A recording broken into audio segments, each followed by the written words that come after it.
자, 네, 오늘 시대를 분별하자라고 하는 8번째 시간입니다. 제목을 안 바꿨네요. 예. 오늘 8번째 시간으로 오늘 제목은 우리가 지난 시간에 그 적그리스도에 대해서 조금, 그리고 또 거짓 선지자에 대해서 그리고 666표가 뭐라고 하는 것에 대해서 말씀을 드렸죠. 거기에 대해서 여러분들이 좀 확고한 어떤 그 주관, 개념을 잘 한번 잡아야만 합니다. 그래서 여러분들이 이것을 잘 잡지 않으면 성경에 조금 뭐라 그럴까, 그 중심을 제대로 잡을 수 없는 그런 상황이 되죠. 그래서 오늘은 그 적그리스도가 누구고 또 사단이 어떠한 자고 그리고 거짓 선지자들이 어떠한 내용들을 가지고 살아가는 자들이고 그들에게서 나오는 것이 어떤 것인가. 그래서 오늘은 적그리스도, 음력 거짓 선지자라고 하는 그런 어떤 내용들을 가지고 우리 생각을 해볼 텐데 다음 시간에는 아마 그들이 그 666표라고 하는 그 의미를 여러분들에게 말씀을 드리게 될 것입니다. 오늘 그런 말씀을 나오지는 않게 되겠죠. 오늘 제가 다시 한번 제가 정리를 했었는데 좀 오래전에 해가지고. 자, 그러면 오늘 본문을 한번 다 같이 한번 봉독을 하는데 세 구절입니다. 띄엄띄엄 띄어서 세 구절인데 오늘 본문은 계시록 13장 1절 그리고 11절 그리고 13장 7절입니다. 이런 본문을 한번 다 같이 한번 봉독을 하도록 하겠습니다. 먼저 계시록 13장 1절입니다. 다 같이 내가 보니 바다에서 한 짐승이 나오는데 뿔이 10이요 머리가 7이라 그 뿔에는 10 면류관이 있고 그 머리들에는 참남된 이름들이 있더라. 11절 내가 보매 또 다른 짐승이 땅에서 올라오니 새끼양같이 두 뿔이 있고 용처럼 말하더라. 17장 3절 곧 성령으로 나를 데리고 광야로 가니라. 내가 보니 여자가 붉은빛 짐승을 탔는데 그 짐승의 몸에 참남된 이름들이 가득하고 7머리와 10뿔이 있으며 라고. 그래서 13장 1절은 바다에서 올라온 짐승 적그리스도입니다. 그 다음에 11절로 가보면 땅에서 올라온 짐승, 이것은 거짓 선지자들입니다. 그리고 17장 3절로 쭉 넘어가면 여자가 나오는데 붉은빛 짐승을 타고 있는 여자, 이거는 음녀입니다. 짐승은 이제 나중에 여러분들이 이제 뭐 지금까지 계속 말씀을 드렸지만 이 짐승이 바로 사단이기도 하지만 여 위에 나오는 13장 물론 12장이 그 정체죠. 사단장인데 여기서 나오는 이제 이 붉은빛 짐승이 13장 1절에 나오는 바다에서 올라온 짐승이라고 말할 수 있습니다. 그리고 이제 이 짐승이 혼자만이 아니라 또 하수인들이 있겠죠. 그 하수인들이 바로 11절에 나오는 땅에서 올라온 짐승이라고 말할 수 있겠죠. 자, 이런 내용들을 한번 오늘 말씀을 가지고 생각을 해보도록 하겠습니다. 중요한 것이 뭐냐면 이 바다에서 올라온 짐승이 뿔이 10개인데 머리는 7이다 라고 하는 것입니다. 머리가 7개인데 그 7개 머리에 면류관이 뿔이 하나씩 있으면 7뿔인데 7머리에서 10개의 뿔이 있다. 이런 것들은 어떻게 생김새만으로는 쉽게 말하면 실제적인 어떤 그 짐승이 아니겠죠. 이건 비유입니다. 비유입니다. 자, 이런 내용들을 한번 생각을 해보겠습니다. 우리가 지난 시간까지 지내온 앞에 3시간, 다시 말하면 5탄, 6탄, 7탄은 그냥 어떻게 보면 성경 공부, 이것은 그렇다라고 이렇게 공부할 수 있는, 여러분들이 세상을 볼 수 있는 눈을 가질 수 있는 그런 어떤 기준이 될 것입니다. 그러나 오늘 우리는 이 성경 공부가 그 진가를 발휘할 순간, 다시 말하면 성경 공부를 많이 해놓으면 세상이 지금 어떠한 모습으로 가고 있는지, 지금 우리가 살아가는 시대가 지금 어느 한 상황 속에 있는지라고 하는 것을 이렇게 여러분들이 들여다볼 수 있습니다. 여러분들이 세계 정세, 오늘날 국제 정세를 말하는 학자들의 이야기를 들으면 그 어떤 세계 정세를 말하는 학자들에 의해서 한국당에서 요즘에 뭐 자유한국당에서 그런 이야기를 좀 하던데 저는 이 사람들이 말하기 전에 한 달 전에 그런 걸 느낀 적이 있어요. 문재인 대통령이 이런 어떤 정책들이 이거 꼭 마치 대원군 같다라는 그런 생각을 느낌을 가진 적이 있거든요. 쇄국 정책 아시죠? 전체를 다 가로막고 자기 혼자 자립을 하려고 하는, 물론 말은 얼마나 좋은지 모릅니다. 쇄국 정책 자립해야 된다라고 하는 거. 그런 어떤 느낌을 받았거든요. 우리나라의 현실이 꼭 쇄국 정책을 하는 것 같다라는 느낌을 가졌는데 그대로 한 두 주간 후에 계속 이런 말이 나오더라고요. 그 세계 정치학자들의 입에서 그리고 사상가들의 입에서 이런 말들 계속 나오더라고요. 그래서 오늘 요즘에도 구한말 시대와 같다라고 이렇게 이야기를 합니다. 구한말 시대에 어떻게 됐습니까? 우리나라 대원군 이후에 고종과 순종, 이때 고종부터 이제 순종, 이때 고종의 아버지가 대원군이죠. 고종의 아버지가 대원군인데 고종이 나이가 좀 어려가지고 그 아버지 대원군이 이제 그 아들을 대신해서 섭정을 하는 그러한 시대가 이제 그 대원군 시대고 그때가 이제 그 일제 시대가 되게 되는 것이죠. 바로 그 일제시대가 되기 이전에 대원군이 어떤 상황을 했느냐. 그때 우리나라의 상황이 우리나라를 집어삼키기 위해서 세계 열강, 아주 강력한 세계 열강, 물론 이제 4대 열강이다라고 이렇게 말하지만 미국은 저기 떨어져 있으니까. 그런데 우리 주위에 어디가 있었냐면 밑에가 누가 있어요? 일본이 있잖아요. 그리고 위에 맨 머리 위에는 누가 있냐면 러시아가 있고요. 그리고 왼쪽으로 보면 누가 있어요? 중국이 있어요. 중국과 러시아와 일본이, 그리고 뒤에는 이제 미국이 이렇게 강력하게 이 한국 조그마한 땅덩어리를 가지고 얼마나 으르렁거렸는지 모릅니다.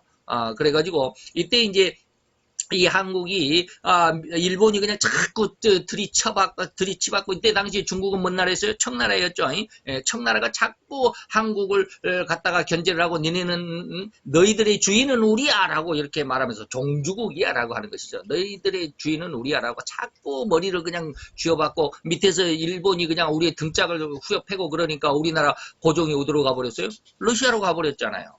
러시아 대사관으로 도망갔단 말이에요. 이게 아간파전. 여러분들 국사에서 배운 아간파전이에요. 지금 그 시대랑 똑같다 이 말이에요. 지금 그 시대랑. 지금 중국과 러시아의 비행기가 엊그저께인가? 2, 3일 전에 우리나라 독도 땅을 왔다 갔다 지나갔다 그러죠. 이걸로 해석하는 학자들은 아주 두려운 말을 많이 하더라고요.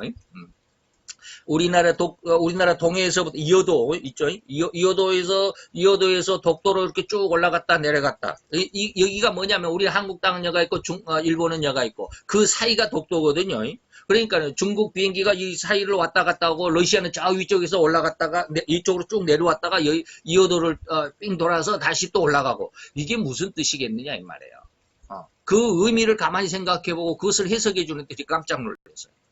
이게 뭐냐면 이게 중국과 러시아가 둘이 연합 작전을 해갖고 지금 훈련 중에 있는데 이 훈련의 이름이 뭐냐면 초계 비행입니다. 초계 비행. 초계라는 말이 무슨 말이냐면 우리의 영토를 지키는 훈련이다라는 뜻입니다. 초계라는 말이 우리 영토를 지킨다. 남의 침략으로부터 혹시 있을지 모르는 침략으로부터 우리의 땅을 지킨다. 라고 하는 것이죠.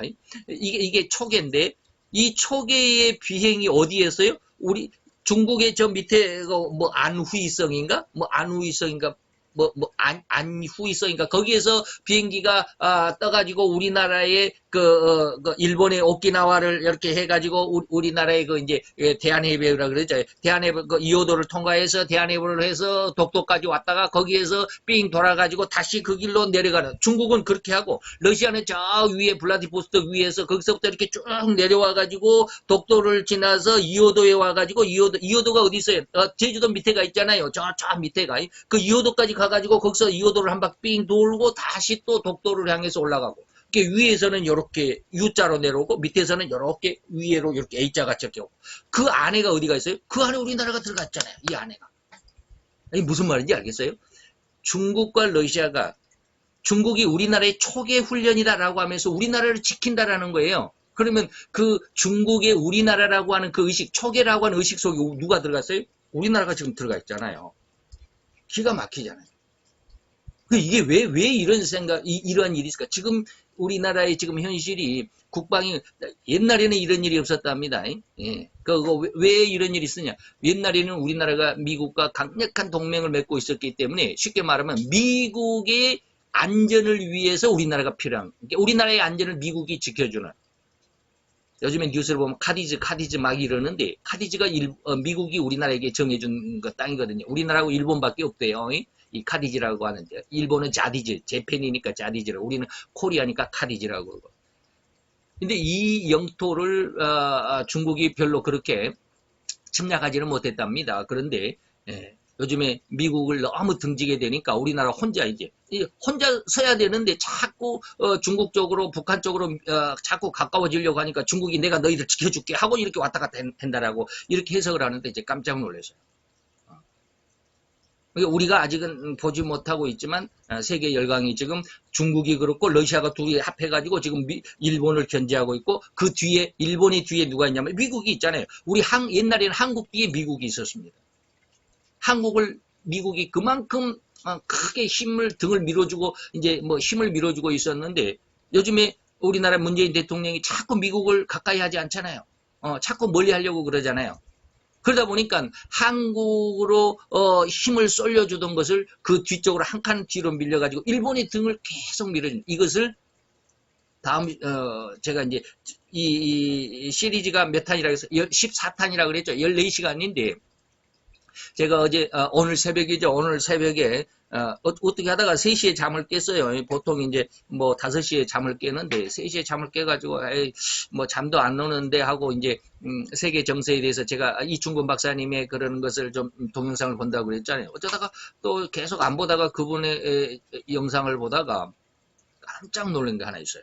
그 이야기를 이제 1시간 더 해서 이제 이 시리즈로 하나를 하게 될 것이지만 오늘날 우리가 어떻게 하냐면 성경을 배우면서 그 성경 안에서 지금 세상이 이렇게 흘러가고 돌아간다라고 하는 것을 봐야 되는데 그것이 이제 제가 이제 마지막 15번째로 여러분들에게 말씀을 드릴 건데 그게 아마 11탄, 10탄이 다음 이제 오늘이 8탄, 오늘 오후가 9탄, 그리고 다음 주에가 이제 10탄이 사상사거든요. 그 사상사 다음에 이제 11탄을 거기다가 넣을까라고 하는 그런 어떤 생각을 지금 가지고 한 주간을 더 이제 기도하고 그렇게 하겠지만 어쨌든지 성경 안에서 지금 하나님께서 뭐라고 말씀하셨던 것이 지금 현재 우리가 어떤 상황 속에서 지금 살아가고 있는지 이것들이 보여질 수 있다라고 하는 것이죠. 우리는 그 사람들은 하나님을 모르는 사람들, 하나님을 알지 않는 사람들임에도 불구하고 세계 정서가 지금 이렇게 이렇다라고 하는 것을 이야기하고 있잖아요.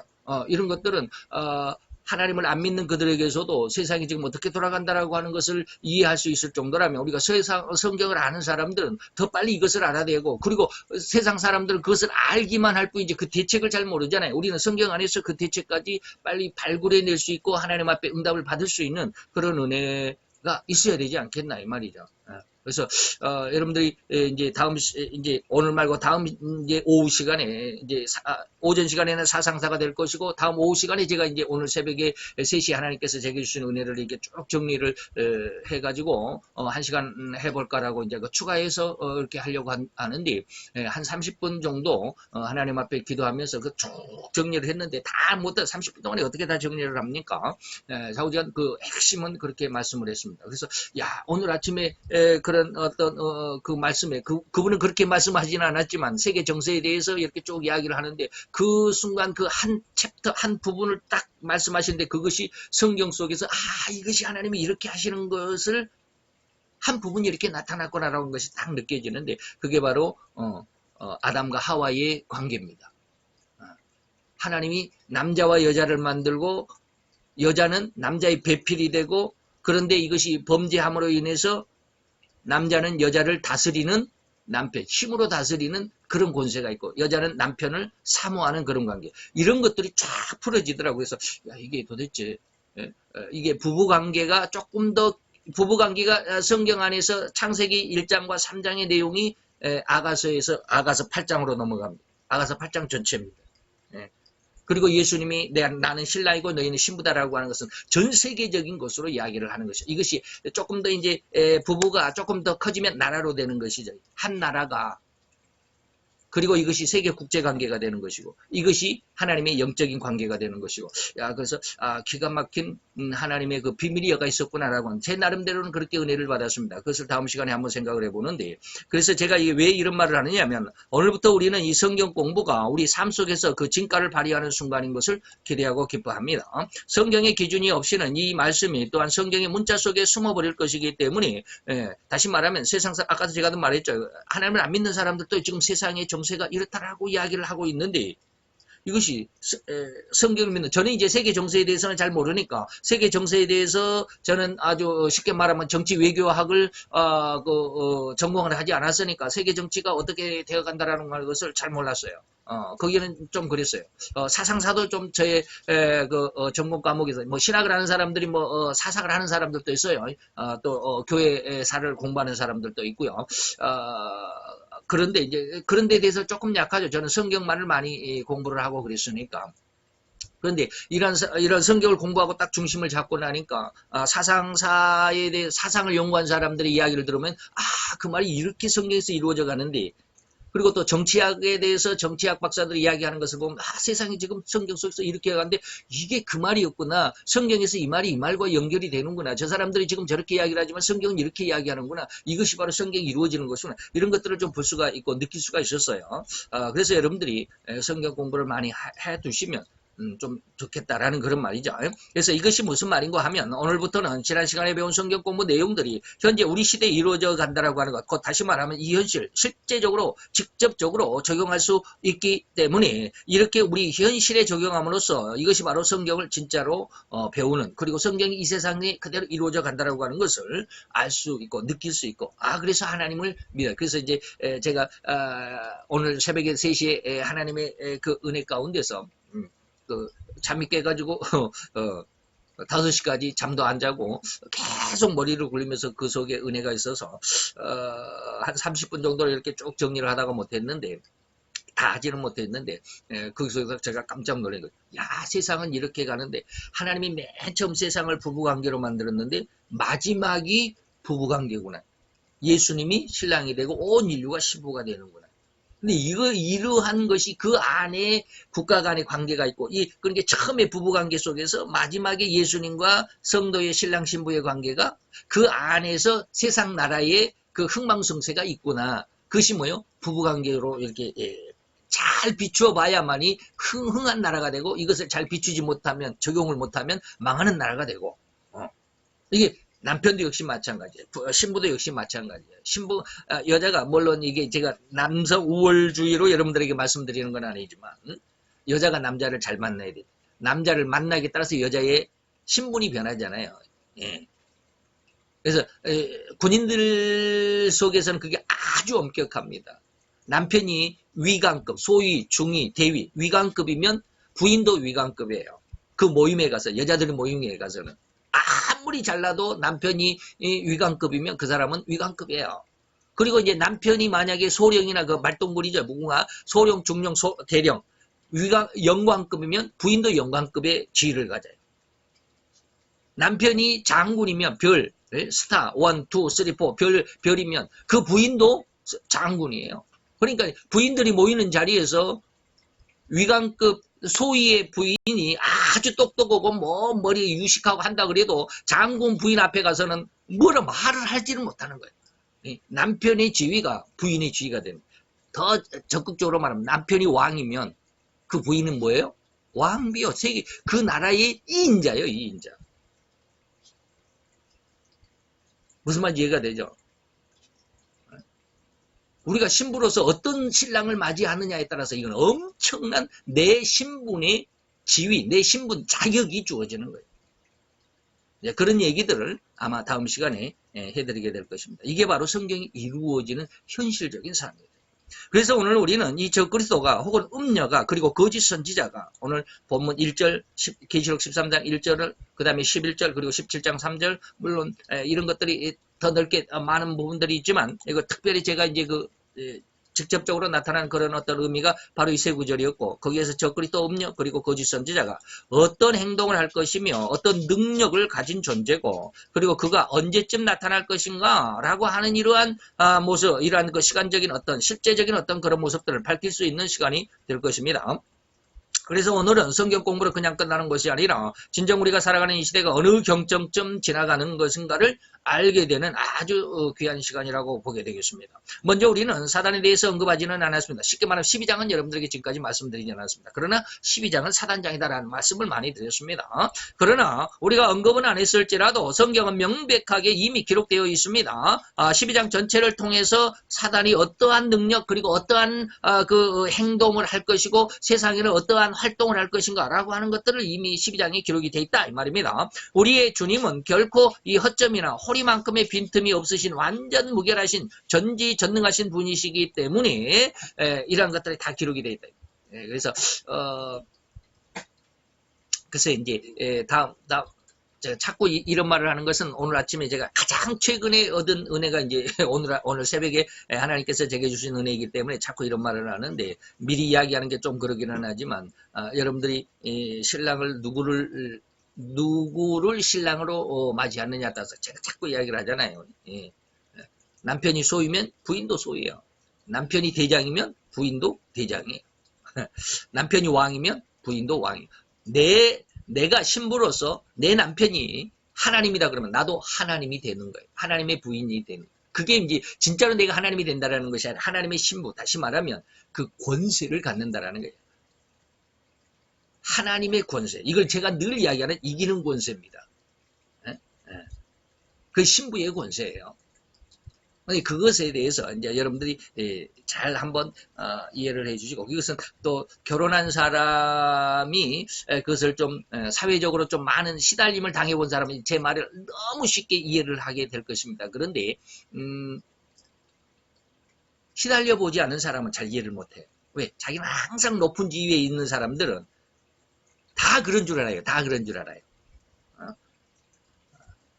제가 나중에 그런 이야기는 합시다. 자, 그러면 하나님께서 이제 계시록 13장 1절이 누굽니까? 적그리스도 바다에서 올라온 짐승이라고 그랬는데 그 적그리스도 다시 말하면 바다에서 올라온 짐승의 권세가 4절 5절에 기록이 되어 있습니다. 물론 10절까지 기록이 되어 있습니다. 1절로부터 10절까지 쭉 기록이 되어 있는 가운데 4절 5절이 적그리스도의 아주 핵심적인 내용인데 그 적그리스도가 이제 어떠한 능력을 받느냐 하면 용의 능력을 받습니다. 다시 말해 사단이 말이죠.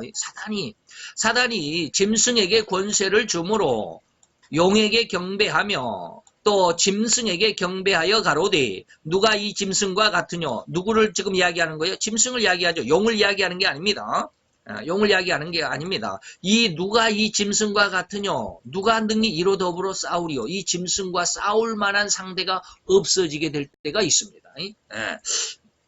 그리고 또 짐승이 큰 말과 참남된 말을 하는 입을 받고 그 입이 얼마나 강력한지 예수를 믿는 사람 기독교에 대해서 엄청난 밖에 옛날 히틀러는 완전히 그냥 눈곱만큼 정도밖에 안 될 정도로 히틀보다도 그냥 더 엄한 엄청난 그 기독교 말살 정치 하나님을 방해하는 그러한 정책을 하게 되는데 그가 42달 일할 것이다.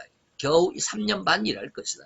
말입니다. 곧 용, 사단, 마귀 혹은 예뱀이라고 하는 자기 자신의 최고의 수하가 누구냐면 이게 누굽니까? 사단이죠. 사단의 최고의 수하가 누구예요? 적그리스도입니다. 13장 1절에 나오는 바다에서 올라온 짐승입니다. 적그리스도에게 이러한 것, 다시 말하면 권세를 주고 큰 말을 주고 참남된 말을 하는 입을 주었다라고 하는 것입니다. 그래서 그의 말은 엄청난 온 세상 사람들의 마음을 확 휘어잡아 갈 것입니다. 제가 지난 시간에 그런 말을 한번 한 적이 있습니다. 저희 어떤 사이트에 올라가 제가 어느 사이트인지 잘 모르겠어요. 저희 목사님들 사이트인데 뭐 어떤 목사님이 일본의 아베가 우리나라 문재인 대통령한테 그림으로 공을 이렇게 딱 주면서 문재인 대통령한테 공은 이제 너에게 가서 네가 알아서 해 딱 그러니까 문재인 대통령이 공을 빵 쳐가지고 아베 얼굴에 푹 맞아갖고 아베가 쓰러졌더라. 그 그림을 이렇게 몇 카트로 이렇게 4카트인가로 이렇게 이제 쭉 해서 이렇게 올렸는데 거기에 많은 목사님들이 막 댓글을 달았어요. 뭐라고 달았어요? 시원하다라는 거예요. 일본은 아주 폭망해야 된다라고 하는 거예요. 문재인 대통령이 잘하고 있다라고 하는 거예요. 그 댓글을 보고 제가 참 마음이 아팠습니다. 세계 정세를 모르는 거예요. 네. 세계 정세를 모르고 그냥 우리 어떤 이 한국인의 대일 감정만 부추기는 거예요. 다시 말하면 제가 지금 뭘 이야기하려고 하느냐 하면 하나님께서 이번 대통령을 뭐라고 칭했다고요?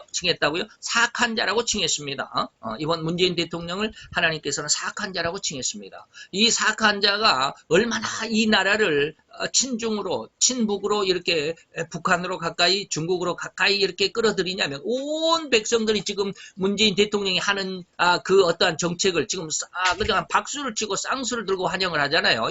예. 그렇게 되면 어떻게 돼요?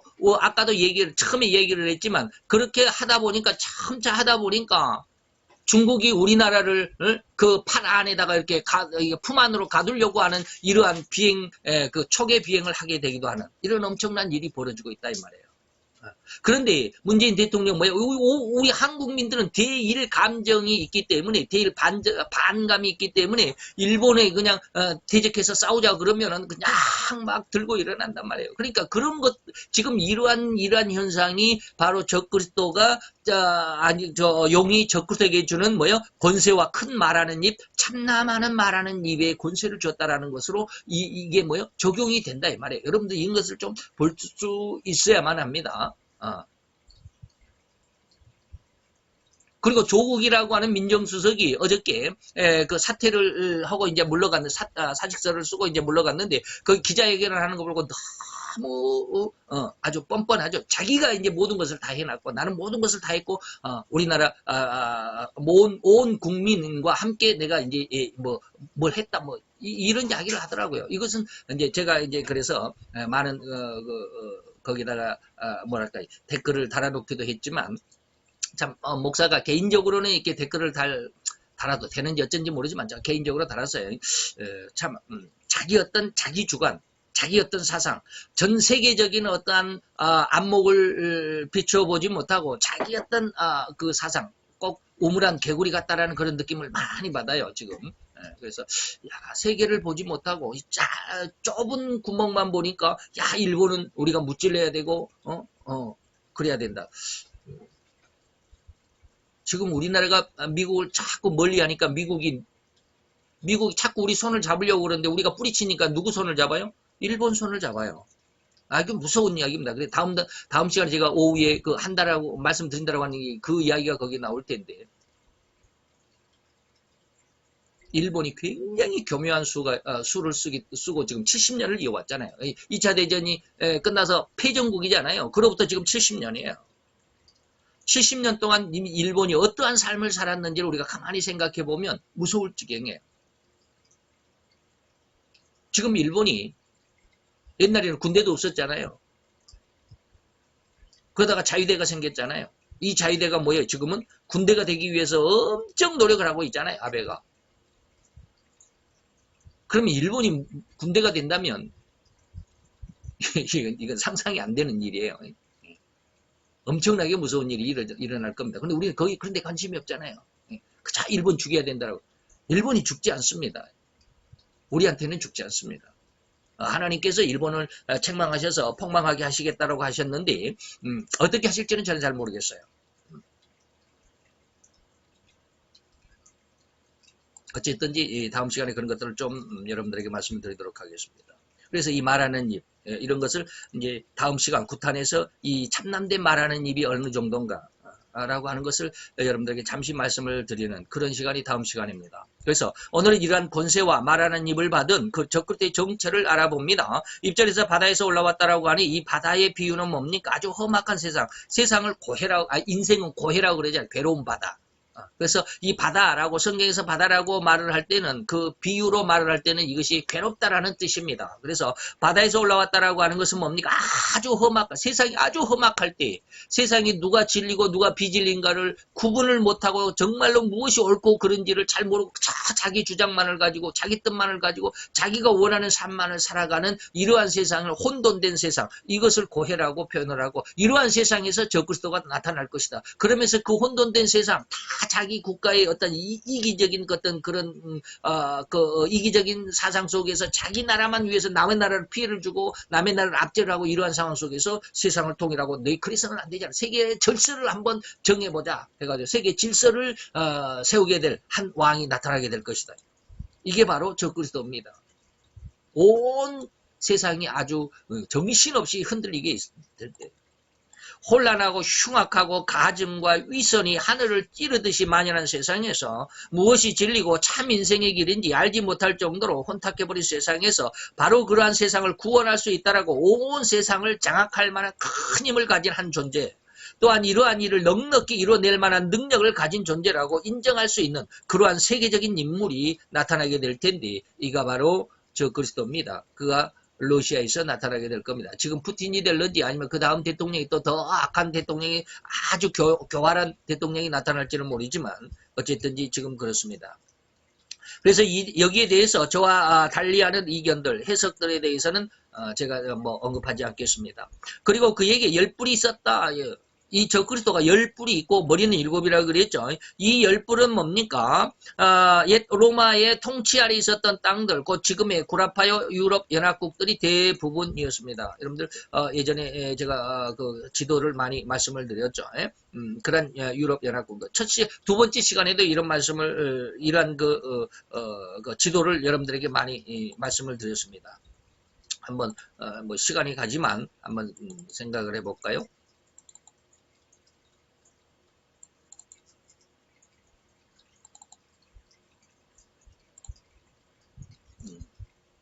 이게 두 번째 시간대인데 2탄인데 여기에서 여러분들에게 이런 지도를 많이 알려드렸죠. 이게 이제 메데파사 시대의 세계 통일 그 지도입니다. 여러분들 보시죠. 바벨론 제국 여기에 위에 메데와 파사가 여기가 있고 유다 예루살렘이 여기 있고 밑에는 애굽이 있고 위에는 이제 우리가 말하는 이게 지금 여기가 흑해라고 하는데 여기 이게 파란 여기 쭉 목젖 같이 나오는 이곳이 뭡니까? 이게 지금 말썽이 많은 터키입니다. 이게 바로 이제 메데파사 제국이고요. 이제 그보다 이제 좀 더 넓게 뒤로 더 넓게 간 것이 이제 헬라 제국입니다. 여기가 인도입니다. 인도. 여기가 인도죠. 인도까지 거의 침략에 들어갔던 아니죠. 여기가 인도가 아니네. 여기가 지금 아르사케스, 셀레우쿠스 이곳이 바로 지금 현재 이란 땅입니다. 이란 땅. 빨갛게 지금 되어 있는 곳이 이란 땅입니다. 헬라 제국이죠. 그 다음에 넷째 짐승이 바로 이제 이 로마 제국이 이 정도의 크기로 세상을 장악했습니다. 자, 이렇게 돼 있죠. 오늘 이제 지도인데 제가 이제 선을 이렇게 그어놨는데 저는 이제 이렇게 마우스로 그리다 보니까 좀 투박하게 그려져 있지만 이 유럽 쪽이 전부 옛날 로마 통치 시대의 땅입니다. 여기 이탈리아, 여기 프랑스, 여기 영국, 그 다음에 독일, 그리고 여기 스페인, 그리고 아프리카의 거의 그 북부 지역들, 이집트, 리비아 뭐 이런데 북부 지역들, 그리고 이라크는 뭐예요? 바벨론 땅이죠. 이란은 어디 땅입니까? 지금 메데파사 땅이죠. 예전에 그런 땅까지 거의 해서 이렇게 로마 나라가 이렇게 큰 땅덩어리를 장악하고 있었습니다. 이 나라들이 이제 10뿔에 해당하는 나라들입니다. 다시 말하면 거기가 어디 있습니까? 이 구라파 지역이죠. 거기가 구라파 지역, 이 유럽 지역이다 이 말입니다. 유럽 지역입니다. 그래서 이런 지도를 잘 보시면 이제 유럽 연합국들이 바로 옛날 로마 시대의 대부분입니다. 다시 말하면 제가 늘 이야기하듯이 이 10뿔에 해당하는 유럽 지금 EU에 속해 있는 나라들 거의 대부분이 EU에 속해 있습니다만은 옛날 로마 시대의 그 지역의 땅이 로마의 통치 아래 있었던 땅이 아닌 나라들도 EU에 가입된 곳이 없지 않아 있습니다. 뭐 전체가 다 EU가 전체가 다 옛날 로마 시대 땅이다라고는 말할 수 없지만 대부분이 그렇게 됩니다. 그래서 이른바 이들의 시대를 가리켜서 열불 시대라고 할 수 있는데 앞으로 열불 시대 다시 말하면 미국과 힘이 거의 동등할 정도로 힘이 강해질 수도 있습니다. 그 어떤 목사님은 독일에 강한 힘이 사단이 줄 것이다라고 이렇게 예언한 것을 들었다라고 이렇게 말씀을 하시던데 혹시 모르겠어요. 근데 저는 아닐 것 같아요. 어쨌든지 열불 시대는 바로 유럽 시대가 한번 올 겁니다. 아니면 온 열방의 시대라고도 저는 해석을 하고 싶은데 자우장 그래. 열불 시대 속에서 이 열불이 누굽니까? 열불 시대라 할 수 있는데 이들이 친미적인 성향. 지금 이 구라파는 거의 친미적이죠. 미국에 가까이 하고 있습니다. 그런데 이러한 친미적인 어떠한 백성들의 국민들의 어떠한 사상이 이 친미적인 성향에 따라서 친러적인 성향으로 바뀌게 될 것, 무신론화가 될 것이다라는 것입니다. 그래서 다시 말하면 유신적인 어떠한 신앙의 생각들을 버리고 지금 영국이 많이 그러죠.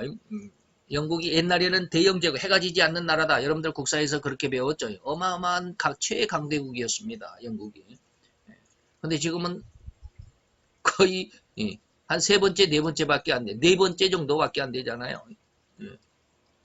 그렇게 국력이 다운됐습니다. 왜 그럴까요? 지금 영국의 거의 대부분이 상당히 많은 부분이 이슬람 쪽에 있는 사람들이 많이 이주해 와가지고 영국의 시민권을 가지고 있죠. 그러다 보니까 이제 영국은 기독교 국가가 더 이상 아니다라고 이렇게 말할 수밖에 없었던 그런 시대가 오고 말았습니다. 거의 많은 나라들이 이제 그 구라파 쪽에 있는 나라들이 그 유신적인 하나님을 믿는 어떤 그런 사상의 나라들의 어떤 그 성질 속에서 많이 벗어나서 이제 무신론화 아니면 이제 유물 사상 그래서 어떤 타 종교 속의 그러한 것으로 많이 바뀌게 될 것이다 이 말입니다. 그리고 거의 모든 국민들의 대다수가 무신론적인 어떤 그 신념을 가지게 되고요. 그리고 나라 아니면 국민성들 이런 것들이 무신론화가 되게 되고 급기야 이들이 바로 러시아를 대장으로 그래서 아까 뭐라고 그랬습니까? 에스겔서 38장 7절에 보니까 너는 그들의 대장이 되라 라고 이렇게 그 적그리스도 러시아에게 너는 그들의 대장이 되라 라고 그랬지만 아까 계시록 3장 13장 4절에 뭐라고 그랬습니까? 이 짐승에 누가 이 짐승과 더불어 싸우냐? 누가 이 짐승과 같으냐? 라고 이렇게 말할 정도로 그에게 대적할 만한 힘이 없다. 미국의 국력이 많이 쇠퇴해질 것이다. 그런 말씀 제가 많이 몇 번 드렸죠. 방금 이제 이 말씀이 여기가 있네. 누가 이 짐승과 같으냐? 누가 능히 이로 더불어 싸우리오라고 할 것입니다. 그리고 그 열불을 가진 7개의 머리는 뭡니까? 7개의 머리는 다시 말하면 바다에서 올라온 짐승의 정체를 말하는데 그게 누구겠느냐 이 말입니다. 그가 누구겠느냐. 근데 7개의 머리는 뭐냐면 나라들입니다. 나라들. 다시 말하면 지금까지 다니엘이 아니면 이 계시록에 있는 말은 거의가 다 다니엘서를 중심으로 하고 있습니다. 그러면 다니엘서는 언제입니까? 예수님이 태어나기 550년 전에 예언이 있었던 바로 그 예언이죠. 방금 제가 2탄에서 말씀을 드렸던 다니엘서 7장을 가지고 말씀을 드린 적이 있는데 바로 그 내용이 예수님이 탄생하기 550년 전의 일입니다. 그때까지 말해요. 그리고 그때 이제 쭉 이야기를 하나님께서 예언을 주셨는데 바로 이제 계시록이 있는 이때 사도 요한이 있었던 때가 언제일까요? 로마 시대죠. 로마 시대입니다. 그때까지 한번 보자. 다시 말하면 한때 세상을 호령했던 강대국들을 이 머리가 의미합니다. 그런데 앞에 뭐라고 그러느냐면 이제 여기서 더 정확하게 말하면 5개는 이미 지나갔고 하나는 지금 있고 그러니까 하나가 오면 5번째죠. 그 다음에 6번째 제가 지금 헷갈리는데 5은 지나가고 그랬죠. 5은 지나가고 그러니까 지금 현재는 6번째고 앞으로 7번째가 올 텐데 그 7번째 7 머리는 8번째에 속해 있는 이 말을 제가 많이 헷갈리네. 나중에 제가 많이 헷갈리니까 정리를 해서 말씀드리겠습니다. 강대국들이 일곱 개의 머리 중에서 5개 머리가 지나갔다. 다시 말하면 지금 사도 요한이 계시록 13장을 하나님으로부터 계시받는 그 순간 일곱 개의 머리가 있는 그 짐승을 봤는데 그 짐승의 머리 7개 중에 5개가 이미 지나갔다 이 말입니다. 5개는 뭐예요? 애굽이라고 하는 나라, 그 다음에 바벨론이라고 하는 나라, 그 다음에 거기에 아수르라고 하는 나라, 그 다음에 메데파사, 바사국, 지금 이란입니다. 바벨론은 지금 이라크죠. 예? 아수르는 지금 제가 아까 말씀드렸던 시리아, 아까 말씀드렸던 그 터키라고 하는 목젖같이 생긴 그 터키의 바로 밑에, 그리고 이스라엘의 바로 위에, 터키와 이스라엘의 중간에 있는 나라 시리아입니다. 지금 아사드라고 하는 대통령이 아주 예전에 IS가 아주 판을 쳤던 그 나라가 바로 이 아수르, 지금 시리아입니다. 그리고 히랍은 뭐요? 지금 이탈리아죠. 예. 히랍이며 이것이 5개 나라가 이미 이제 지나갔죠. 그리고 지금 있는 뿔입니다. 지금 있는 뿔은 이제 로마가 6번째이죠. 예. 예. 그리고 마지막 올 번째, 마지막 7번째 하나의 뿔이 남았는데 그 한 뿔이 누구냐면 바로 10뿔이다 이 말입니다. 그리고 그 안에서 이 짐승이 나올 것이라고 하는 의미며 그가 바로 저 그리스도이고 그 나라가 바로 이제 여러분들에게도 제가 말씀드렸던 러시아가 될 겁니다. 그래서 러시아는 뭡니까? 열불 시대에 속해 있는 그런 상황 속에서 유럽 열불 다시 열불 나라를 뭡니까? 그 친구로 삼아서 이 말이죠. 일단 여기서 저 그리스도 다시 말하면 이만큼 이제 여러분들에게 말씀드리는 겁니다. 바다에서 올라온 짐승에 대해서는 이제 이만큼 말씀을 드리고 음녀에 대해서 생각해 봅니다. 음녀는 곧 창녀라고도 말할 수 있는데 성경에서는 계시록 17장 1절에서 짐승을 탄 여자로 그렇게 비유하여 기록되고 있습니다. 이것은 뭡니까? 사람이죠. 음녀는 사람입니다. 사람은 사람이다. 이 말. 짐승이 아니에요. 사람입니다. 짐승이 아닙니다. 그래서 잠깐 짐승과 사람의 차이는 어떠한 차이가 있느냐? 짐승은 하나님을 믿지 않는 분실자들을 의미하는 비유입니다. 짐승은 뭐예요? 인격이 없어요. 인격이 없어요. 그래서 인간만이 인격을 가지고 있어요. 그 인격이 뭐냐면 하나님의 모양과 형상입니다. 사람은 하나님을 믿는 신자들을 의미합니다. 그러니까 사람들 중에서도 영이 죽어있는 상태, 다시 말하면 우리가 흔히 말하는 인격을 말하는 그런 인격을 말하지 않고 영을 말할 때 이 영이 죽어있는 상태, 예수를 믿음으로 이 영이 뭐예요? 회복이 됐다. 10년 가난에 의해서 제가 그런 말씀을 많이 드렸죠. 바로 이때 사람은 사람인데 사람을 짐승으로 비유할 때는 그 사람을 불신자를 의미하고 무신론자들을 의미하는 겁니다. 근데 그 사람을 사람으로 이렇게 표현을 했다면 그 사람은 유실론, 하나님을 믿는 자로 이야기를 합니다. 그런데 사람은 사람인데 정조를 벗어버렸다. 자기 남편을 버리고 딴 남자에게 갔다. 이게 음녀고 창녀다라고. 이제 그래서 이제 다음 시간에 그 부부관계 속에서 제가 뭐 이렇게 했다, 은혜를 받았다라고 그랬죠. 그런 시간을 다음 시간에 한번 말씀을 드리겠습니다.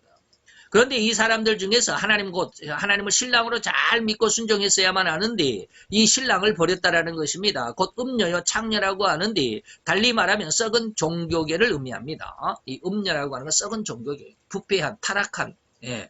그래서 하나님을 믿는 종교는 유대교, 기독교, 천주교이다라는 말씀 많이 드렸죠. 그런데 이 세 종교가 다 여호와의 중심한 신앙을 잘못했다 이 말이에요. 여호와 하나님을 중심으로 신앙을 하고 있는데 말만 하나님을 믿음 뿐이지 전부 다 자기는 세상적인 성공과 세상적인 어떤 축복을 지향하는 그런 모습, 하나님은 이 음료화된 종교라고 이것을 이미 말씀해 놓고 있습니다. 근데 그 성경을 읽는 우리 그리스도인들이 그 모습 그대로 따라가고 있으니 기가 막히죠. 하나님의 예언의 말씀은 결코 틀림이 없어요.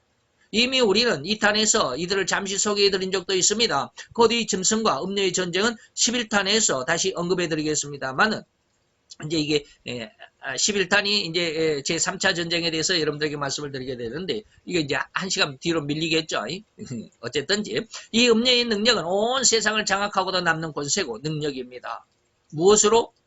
바로 경제력으로, 군사력으로 세상을 장악합니다. 지금 미국이 그렇죠. 야, 미국 가만히 생각을 해보니까 어마어마하더라고요.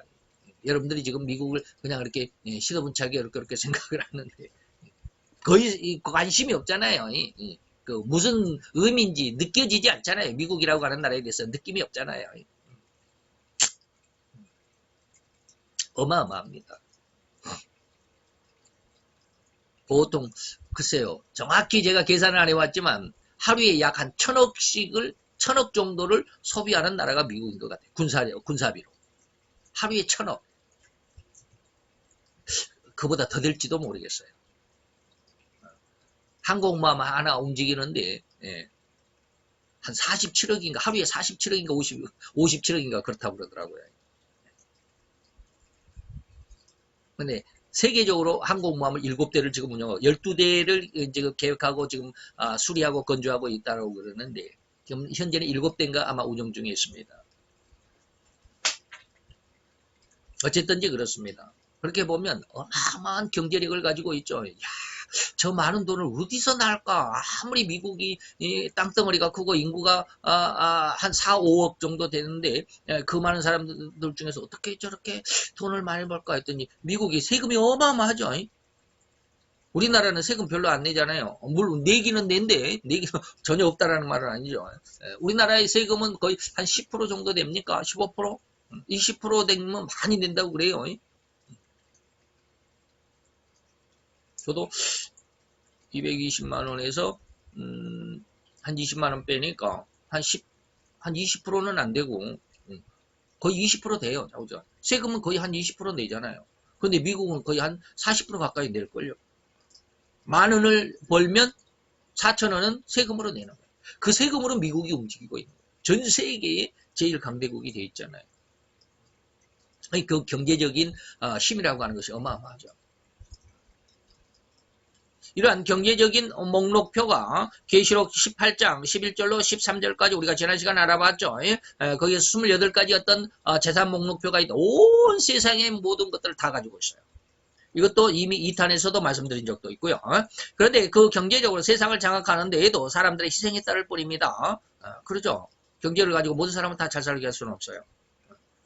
그래서 미국에서도 그 경제력 때문에 미국에서도 많은 희생을 감당해야 되지만 대외적으로 그 힘의 논리에 의해서 상대, 쉽게 말하면 적은 더 많은 희생을 당하게 되죠. 그래서 싸우면 말이에요. 전쟁하면 엄청나게 많은 사람들이 죽습니다.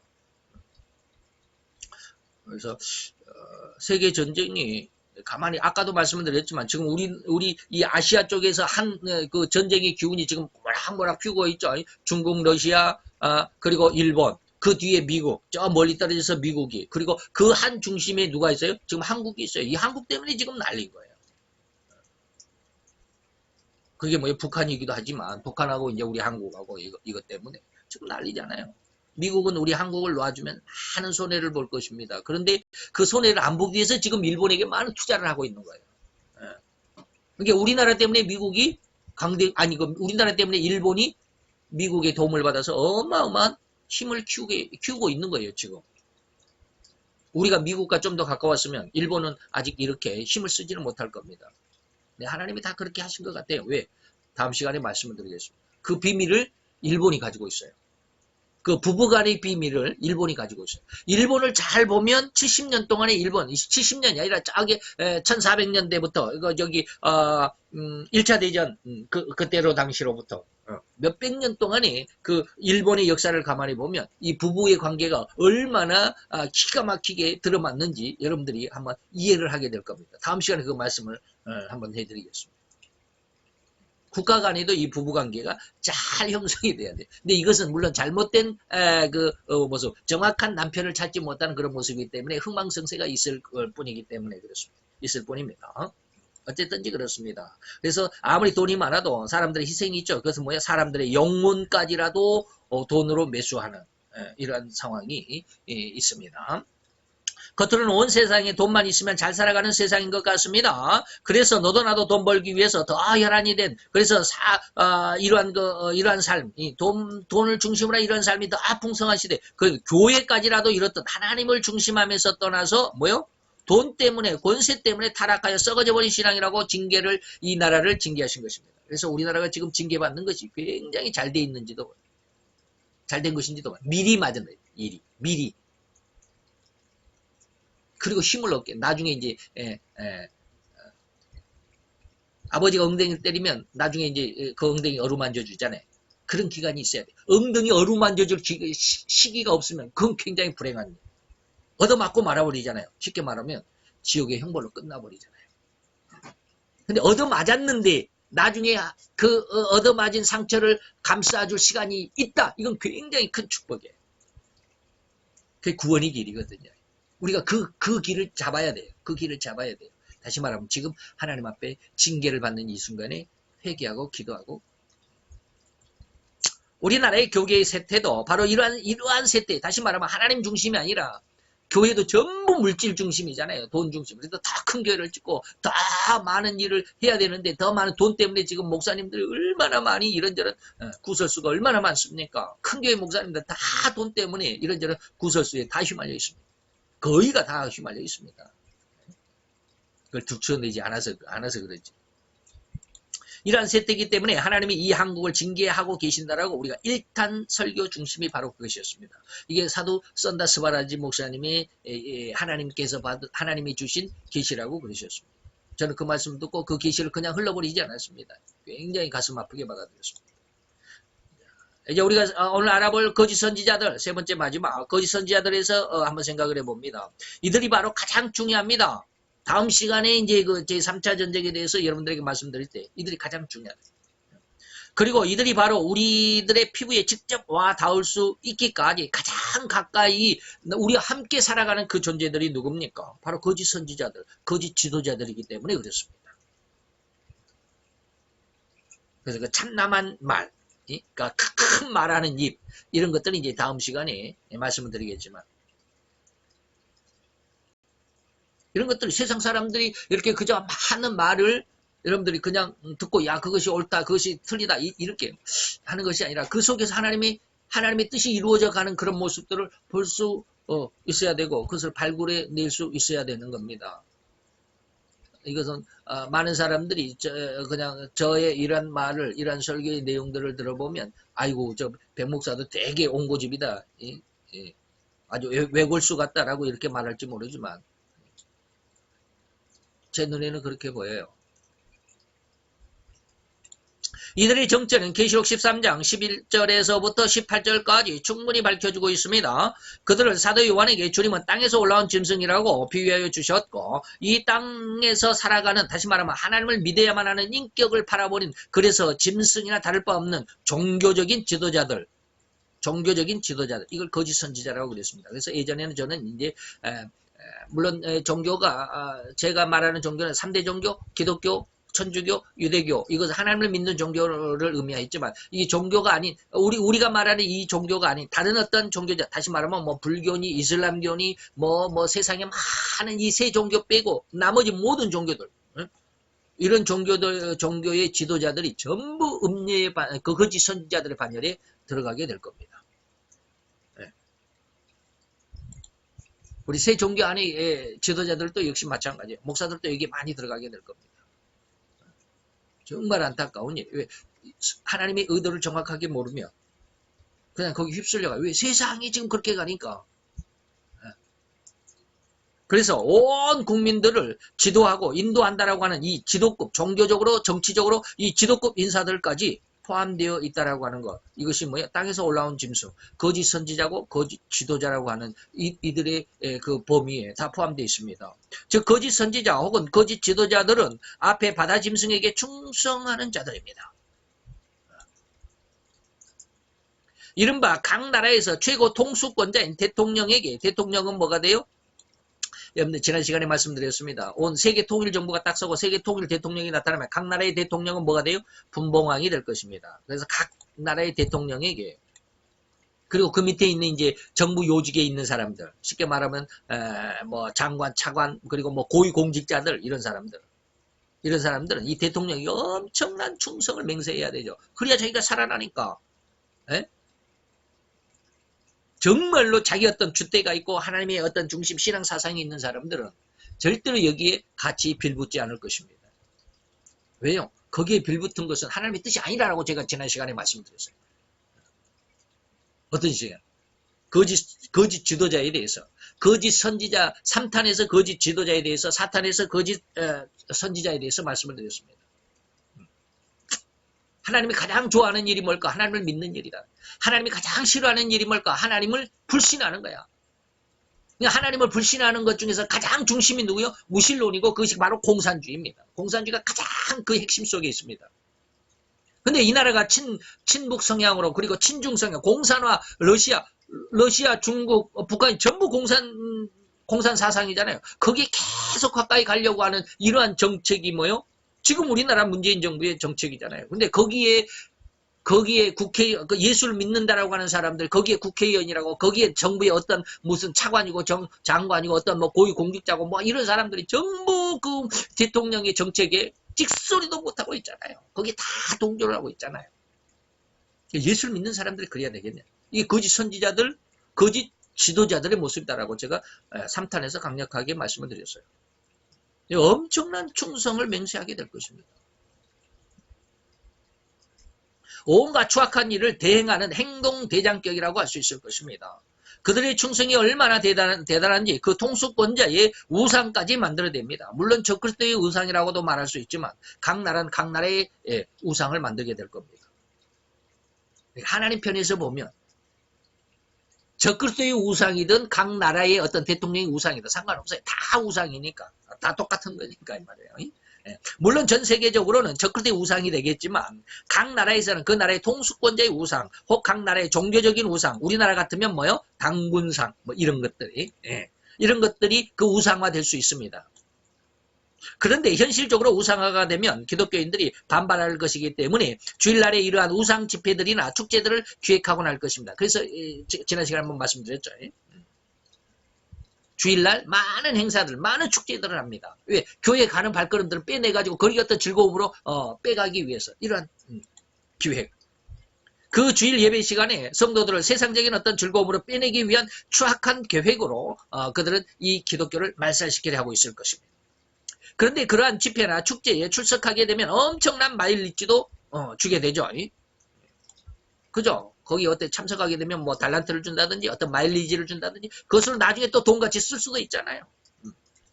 그 마일리지가 이제는 또한 일상생활을 하는데 톡톡히 한 몫을 감당할 수 있을 정도이기 때문에 상당히 엄청난 그런 그 대가이기 때문에 오늘날 상당히 그 유통량을 보이고 있는 어떤 그 상품권과도 같은 지능과 그런 기능과 그런 가치를 갖도록 할 것이 분명해 보입니다. 더욱이 이들은 그들에게 주어진 권력을 충분히, 다시 말하면 국가 권력은 최고의 권력이잖아요. 그런 권력을 가지고 이 상품권 같은 또 이 요즘에 뭐 지역 화폐 같은 이런 것들 굉장히 큰 힘을 발휘하잖아요. 아니 더더욱 남녀에도 결코 탓하지 않을 것입니다. 정부나 통수권자의 그 어인, 대통령령이라고 하는 거 있죠. 그 어인, 옥새 같은 것을 찍었기 때문에 허용이 됩니다. 무슨 말일까요? 나중에 다 알게 되겠죠. 이제 거짓 선지자 혹은 거짓 지도자들의 시대가 더욱더 깊어질 것입니다. 그들과 우리가 함께 살아가고 그들의 어떤 정책 속에 우리가 지금 살아가고 있고 지금 얼마나 권세를 남용하는 자들이 많은지 삼척동자도 다 알 것입니다. 옛말이야 삼척동자라고 했지만 지금은 요즘으로는 유치원생들도 다 알고 있을 정도예요. 물론 이게 좀 제가 과장을 했지만 이러한 저들의 권력 남용에 대해서는 다음 시간 9탄에서 더욱 자세히 다룰 것입니다. 언제부턴가 우리들 한간에는 돈이 없으면 사람 구실을 못한다는 말이 공공연했고 또 권력이 없으면 사람다운 삶을 살아갈 수 없다는 말도 있었습니다. 지금도 그러죠. 여러분들 요 며칠 전에 뉴스에서 우리나라의 광역시장 혹은 도지사들의 국민들의 세금을 얼마나 낭비하는가라고 하는 뉴스를 혹시 보셨는지 모르겠습니다. 관심이 없어 이런 거 안 받겠죠. 우리나라 도지사들이 뭐 있죠. 경기도, 강원도 이렇게 해가지고 몇 명입니까? 8명입니까? 뭐 그러죠. 우리가 살고 있는 수원시에도 역시 경기도청이 있고 이전에 도지사였던 남 누구 있었죠.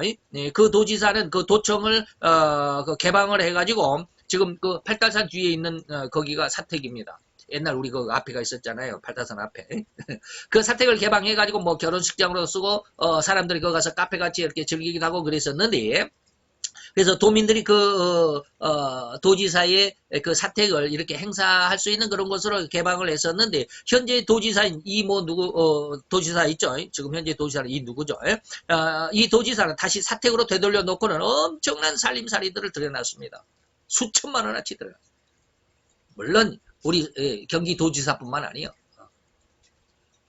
뭐 저 부산의 누구 시장도 그랬더라고요.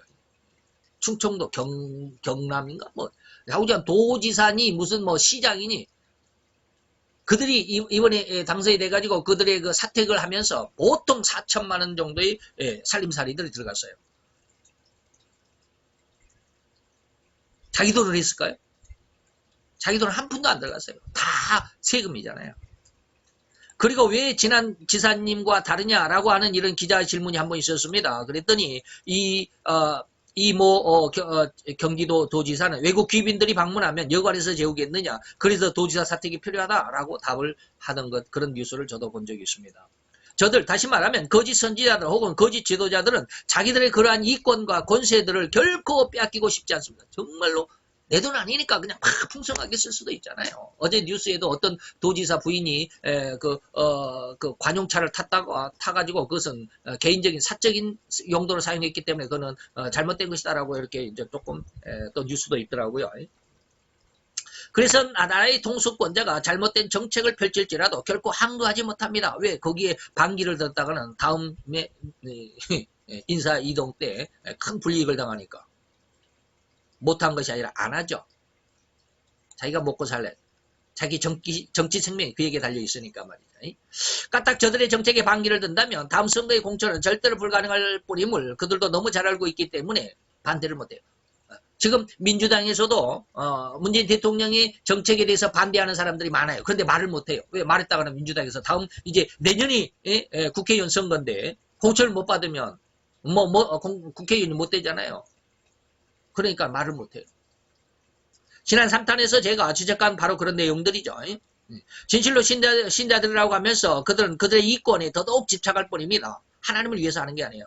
결코 하나님의 영광을 드러내겠다라고 그들이 300명 중에서 70몇 명이 예수를 믿는 사람이라고 자신 있게 대답을 하면서 우리가 국회에 들어가가지고 하나님의 영광을 나타내겠다라고 말했지만 그렇게 한 사람들이 어디가 있습니까? 그들의 각오는 그냥 입술 발림용일 뿐이었습니다. 그들을 그렇게 말을 해야 그들의 주변에 있는 투표권자들이 그 신앙의 사람이라고 인정해 줄 것이고 야 저도 예수 믿는 사람이니까 그래도 안 믿는 사람보다는 믿는 사람 찍어주는 게 낫겠지. 그래서 저도 예수 믿는 사람 찍은 것은 사실이에요.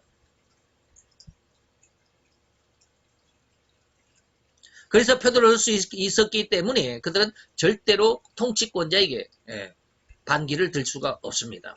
그러나 그들의 삶은 결코 하나님을 위한 일은 표면적일 뿐이고 그들의 내면의 삶은 절대로 권력과 성공과 세상적인 풍요를 약속할 것이라고 믿을 수 있는 그러한 돈의 풍성한 소득 이것만을 중심으로 해서 살아갑니다. 그래서 그렇게 더럽고 추악하며 타락한 권세, 타락한 명예, 타락한 이권들을 더욱 강력하게 차지하기 위하여 더더욱 통수권자의 비율을 맞추는 삶이어야만 하는 것입니다. 예수를 위한 삶은 없어요. 저도 예전에 이런 말은 못했어요. 안 했는 게 아니라 못했어요.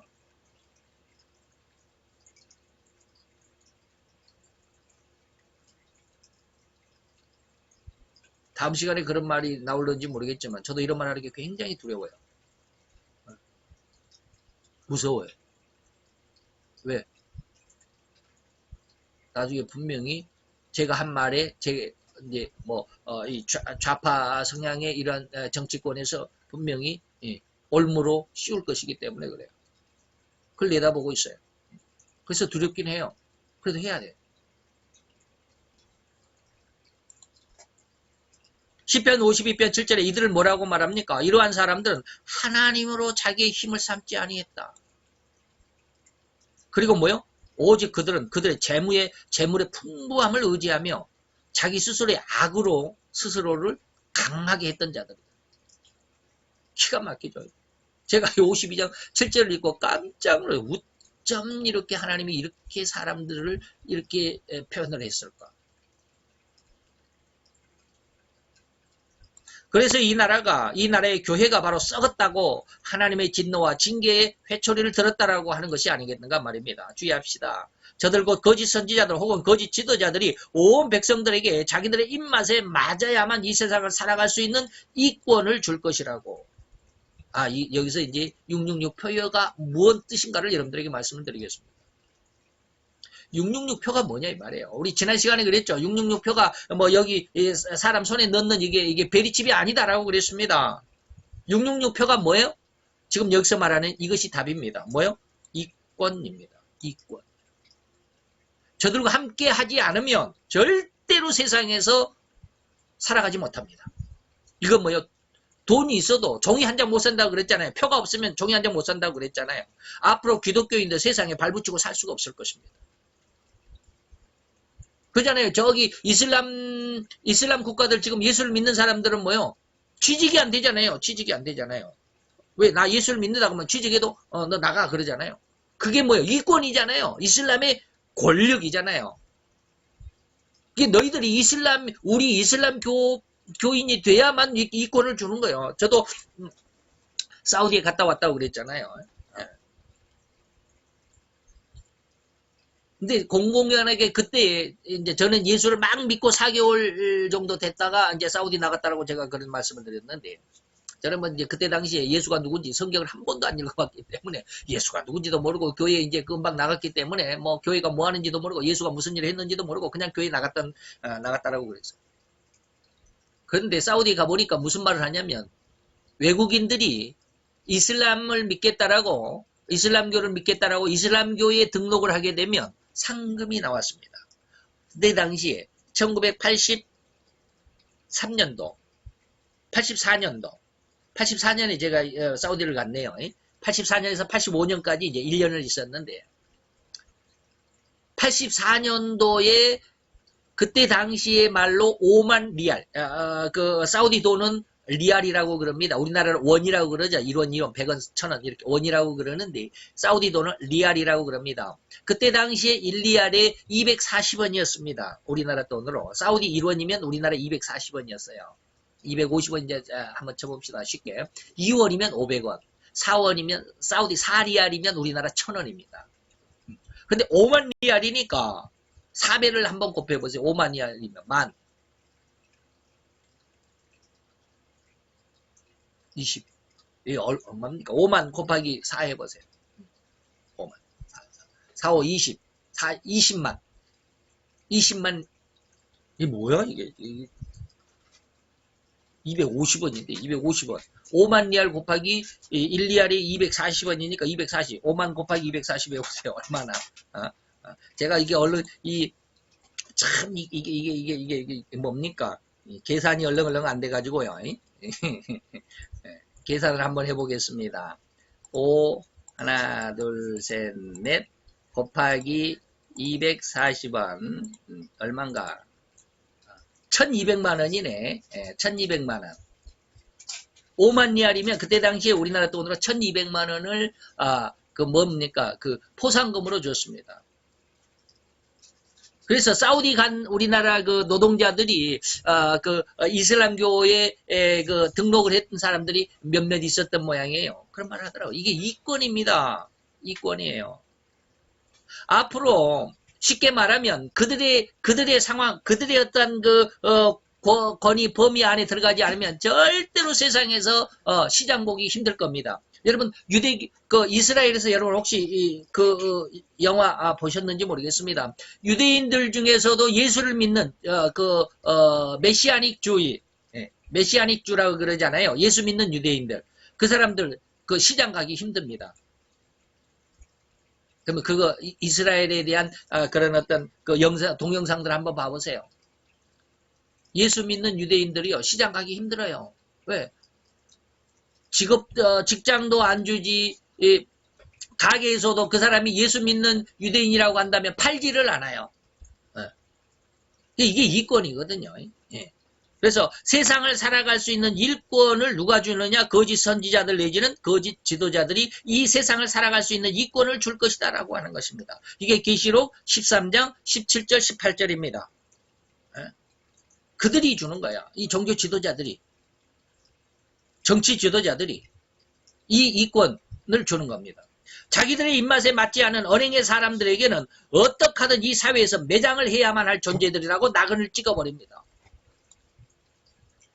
그러니까 우리나라의 그 지금 브레드 TV에 누구죠? 브레드 TV 하셨던 그 대표 집사님이 누군지 그 이름도 모르겠네요. 김종철인가? 이종철인가? 김종철인가?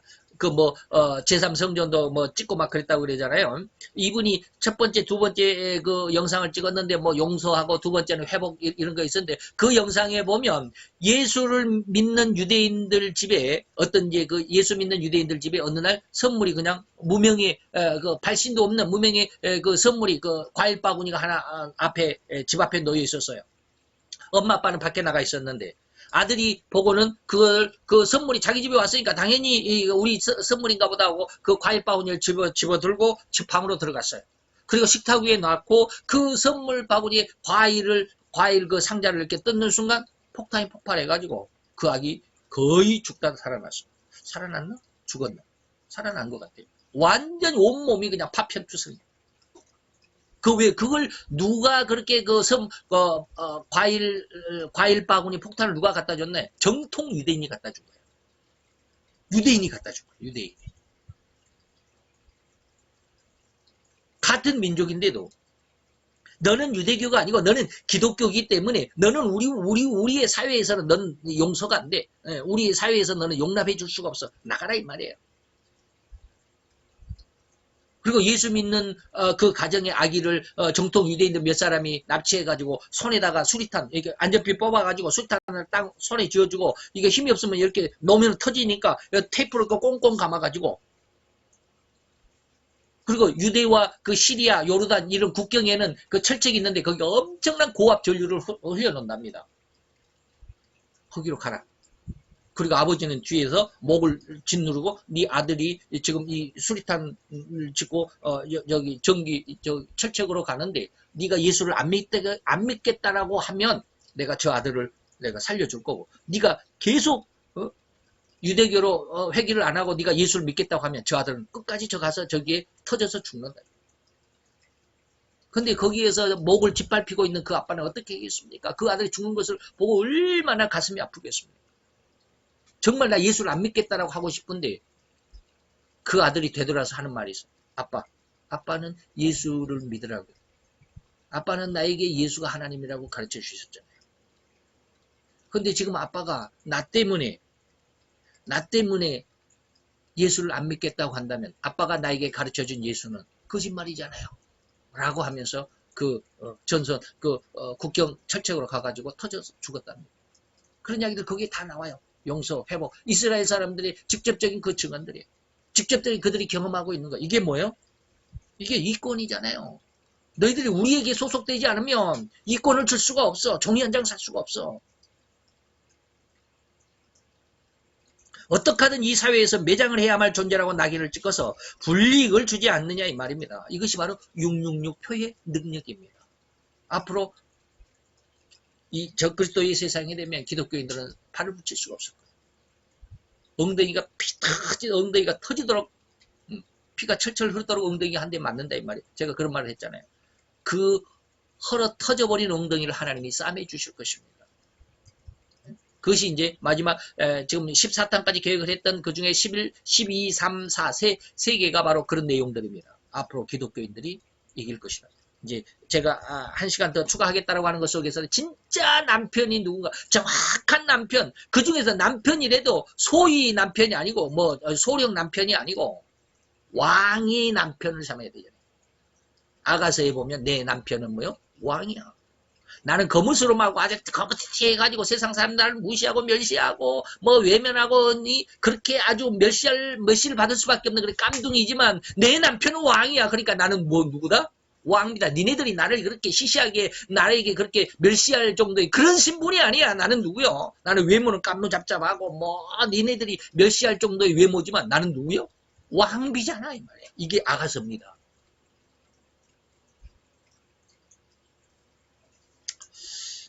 이런 행위로 인한 권력의 남용들이 이권이라고 할 수 있습니다.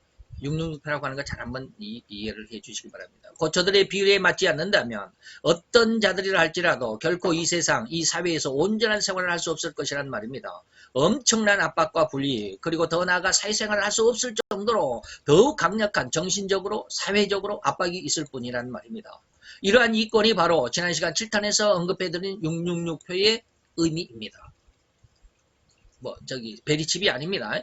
저들은 짐승으로 표현했고 비유했으니 저들의 이권이 바로 짐승의 표이며 사단의 표라는 말입니다. 곧 앞 시간에서 우리는 666표가 짐승 3마리, 다시 말하면 짐승이 어떤 3마리? 사단이고 바다의 짐승이 있고 그 다음에 땅의 짐승, 이 3마리 짐승. 이것이 666. 이게 6이라는 게 바로 짐승의 수 이름이라고 그랬죠.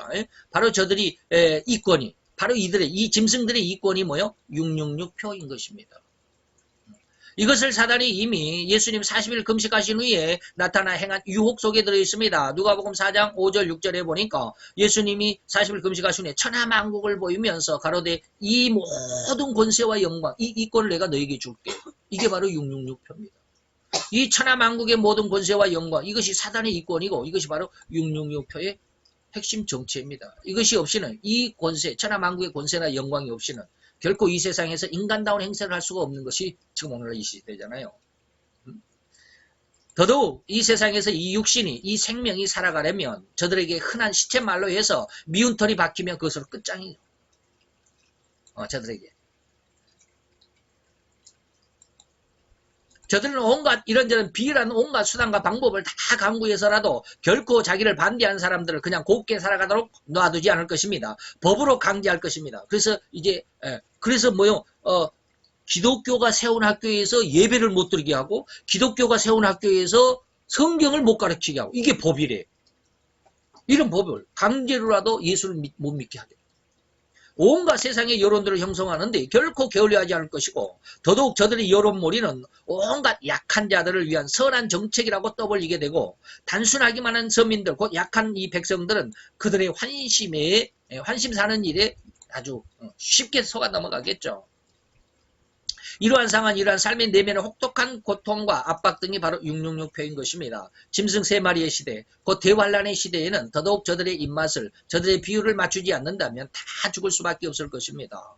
그러나 성도는 그렇게 죽는 것이 차라리 더 나을 것입니다. 비굴하게 살지 않는.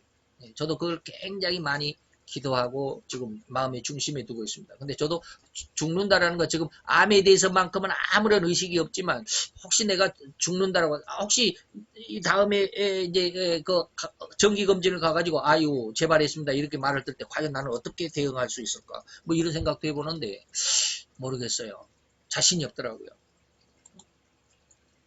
저들의 불법적인 모든 행사에 어떻게 비율을 맞추면서 인격을 팔고 신앙을 팔면서까지 구차한 생명을 연명하기를 원하는가? 그러지 말자 이 말이에요. 이제 저들의 이러한 하늘을 찌를 듯한 권세는 금시 그 막을 내릴 것입니다. 결코 길 수가 없습니다. 오직 뭐요? 3년 반이라고 우리 주님께서 그렇게 딱 그들의 활동 기간을 규정해 버리셨습니다. 더 이상 길지 않습니다. 그래서 우리가 이 신앙 안에서 잘 성장하고 우리 신앙을 더 굳세게 해줄 수 있는 귀한 신앙으로 잘 성장하시기를 축원해 드립니다. 기도합시다. 할렐루야. 주님 여호와여 주께 감사를 드리나이다. 주의 영광 앞에 있는 이 아름답고 귀한 시간을 통해서 오늘 우리가 살아가는 이 시대가 과연 어떠한 시대인지를 분별할 수 있는 은혜가 그리고 그런 어떤 능력이 우리들에게 더욱더 풍성하게 주어지는 은혜로 남아있는 은혜의 시간 되게 도와주옵소서. 주의 영광 앞에 있는 저들의 모습이 되게 하여 주옵시기를 원하며 또한 우리로 이 시대를 바라볼 수 있는 시대를 분별할 수 있는 귀한 은혜와 지혜와 명철로 주님 충만케 하시는 은혜가 있어지기를 원하고 예수 그리스도의 이름으로 감사와 기도드렸사옵나이다.